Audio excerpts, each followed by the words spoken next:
Sí, pero ya con mayo sumamos 5 meses de caída consecutiva y además en una proporción muy alta, ¿no? Por encima del 10%, excepto en el mes de abril. Bueno, nosotros estamos un poco preocupados porque según las cifras que ha dado a conocer INEI, la construcción se contrajo el 11% en mayo. Eso es muchísimo, ¿no? Sí, pero ya con mayo sumamos 5 meses de caída consecutiva y además en una proporción muy alta, ¿no? Por encima del 10%, excepto en el mes de abril. Y esto porque la construcción se contrae porque la gente no tiene para trabajar, para comprar, es decir, no hay demanda, o los constructores no tienen confianza para invertir. ¿Cuál es el problema de la construcción? En realidad hay una confluencia de factores. La falta de confianza que viene desde el gobierno anterior hizo que la inversión privada, que es el 80% de la inversión, cayera este año. En el primer trimestre cayó 12%. Entonces esto ya viene un poco de antiguo. Después hay problemas, hemos tenido problemas en la vivienda social. Hay un conflicto entre el Ministerio de Vivienda y las municipalidades que ha sido dirimido por el Tribunal Constitucional, que digamos parcialmente le ha dado la razón a los dos, pero hay digamos una decisión unilateral de las municipalidades que en nuestro criterio no es legal, de paralizar proyectos. Y esa paralización de proyectos lo que está generando, por supuesto, es una reducción de la oferta, y si hay una reducción de la oferta, hay menos venta. ¿Paralización de proyectos en marcha? Sí. Es decir no a lo que ya se estaba construyendo. Sí. ¿Pero cómo es posible eso? Pues es justamente lo que nosotros sostenemos. En principio, si los alcaldes, como algunos sostienen, inclusive el alcalde Bruce, que bueno, fue mi jefe en el Ministerio de Vivienda, así le tengo mucho respeto, ellos saben que no pueden aplicar la decisión retroactivamente. Y entonces, si ellos tienen la presunción de que un proyecto pueda haber sido, digamos, mal dada la licencia, pero si hubo corrupción, tienen un derecho a hacerlo. Ajá. Lo que no pueden hacerlo es paro y luego averiguo. Es un poco lo que están haciendo. Y no es esto solamente viene a raíz de este problema, sino es que el ir al tribunal ya era una consecuencia de problemas que venían de antiguo, ¿no? Aquí hay una comprensión un poco limitada de lo que es la vivienda social. Cuando se crea el programa de vivienda social... Pero para no confundirnos, usted me acaba de hablar de Carlos Bruce. Carlos Bruce no tiene nada que ver con la vivienda social porque me está hablando de Surco, ¿no? Entonces, y cuando uno piensa rápidamente en la vivienda social, se va inmediatamente al tema Sadagoray, ¿no? Entonces, ¿se han paralizado los temas por Sadagoray? No, eso ya no tiene nada que ver. Entonces, una cosa es Surco con las paralizaciones que está haciendo Carlos Bruce por, yo creo, porque he visto que hay edificios que son muy altos en zonas que no estaban permitidas, ¿no? Y no sé por qué se les dio las licencias cuando los edificios eran de 5 pisos y de repente aparece una licencia de 20 pisos, ¿no? Entonces, eso creo que es lo que se viene hablando. A ver, primero, el tema de Marca Group y Sadagoray no tiene nada que ver con esto. Ya. Es un tema de corrupción que, por supuesto, rechazamos. El punto es el siguiente, ¿no? La vivienda social en el Perú involucra al 80% de la población. Solamente una parte muy pequeña de la población no necesita el apoyo del Estado para poder salir adelante. Y esto tiene correlato con el hecho de que casi el 80% de la población tiene ingresos informales. Estamos hablando de soluciones habitacionales que se pueden construir en muchas partes. Yo le puedo decir, porque yo he sido viceministro de Vivienda, el primer proyecto de vivienda que nosotros hicimos fue en Surco. No hicimos, sino lo promovimos, porque usted sabe que el Estado no construyó. En el óvalo de la avenida Pardo, en Miraflores, se construyó uno de los primeros proyectos Mi Vivienda, que es vivienda social.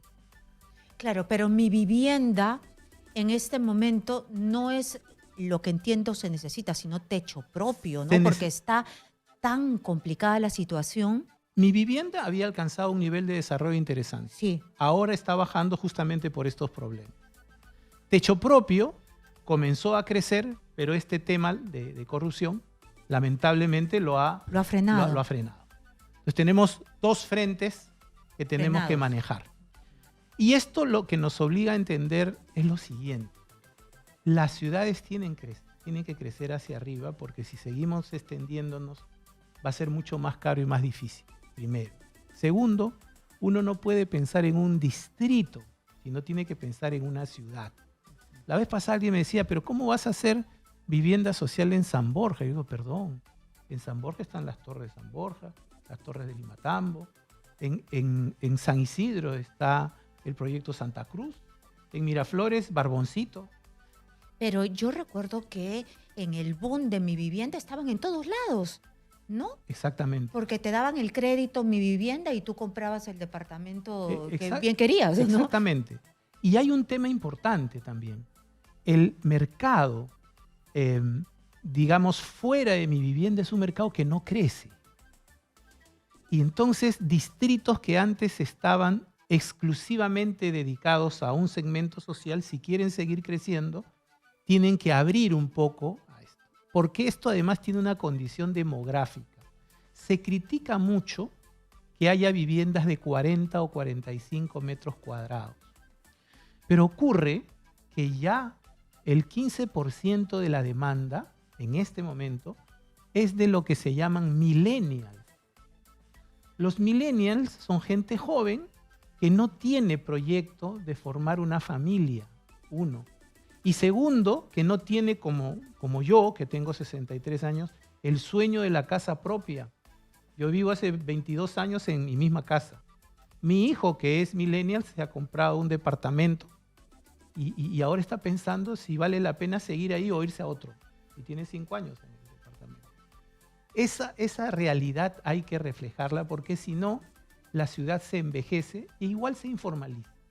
Es algo que estamos tratando de compartir con los alcaldes, porque si no será su propio distrito el que se perjudica. Tenemos un dato de un estudio de mercado que dice que en Lima Norte el 93% de los demandantes de vivienda quieren seguir viviendo en Lima Norte. Y en Lima Top, donde están estos distritos, es el 80%. Entonces, la verdad es que la demanda que ellos tienen que atender es una demanda que en gran medida generan ellos mismos, ¿no? Entonces, está clarísimo que el Perú necesita propietarios, ¿no? Tenemos déficit, necesitamos vivienda, pero nos contraemos por una serie de problemas, ¿no? Sí. ¿Cómo solucionar? Mire, hay varias cosas que se tienen que hacer en principio. Lo primero es que tenemos que rápidamente duplicar la cantidad de subsidios que se dan a la vivienda. En este momento, nosotros en vivienda producimos unas 50.000 unidades por año y necesitamos el triple. Necesitamos por lo menos unos 1.800 millones de soles más en subsidios. Yo le recuerdo que todos los años el Estado deja de invertir 20.000 millones de soles. Uno. Segundo, los gobiernos regionales, aunque quisieran, no pueden dar subsidios de vivienda. Hay que habilitarlos porque ellos tienen recursos del canon, que además no se devuelven, a diferencia de los recursos, digamos, comunes, que si no se gastan, al año siguiente se reinvierten al tesoro. Nosotros postulamos que por lo menos 1.000 millones de soles deberían salir de gobiernos regionales que hagan programas de vivienda, naturalmente con la supervisión del Ministerio de Vivienda. Es una buena manera, primero, de ejecutar lo que ellos no ejecutan y además de descentralizar el programa, que es una necesidad, ¿no?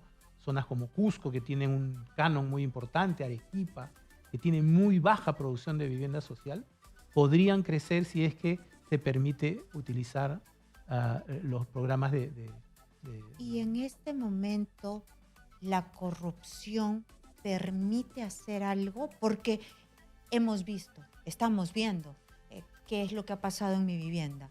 Entonces, ¿está paralizado todo? ¿Está como en stand-by? ¿Todo el mundo tiene miedo en este momento? A ver, no se ha reducido el volumen de venta social. El que se ha reducido es el de vivienda no social, casi 30%. Por eso les digo a los alcaldes que tengan cuidado, porque ese mercado es muy pequeñito. Y ahora, como no hay confianza, el mercado de alquiler, la gente que compraba para alquilar o para revender, se ha ido a cero. Porque nadie sabe qué va a pasar después. Y eso hay que analizar.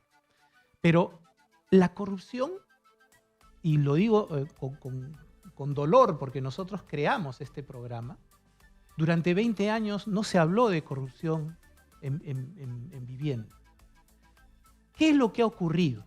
Lo que ha ocurrido es que el Ministerio de Vivienda, porque los bancos no entraban al programa Techo Propio, esa es la verdad, solamente 1 de cada 13 viviendas Techo Propios tienen un crédito bancario, permitieron que los promotores inmobiliarios dieran créditos directamente.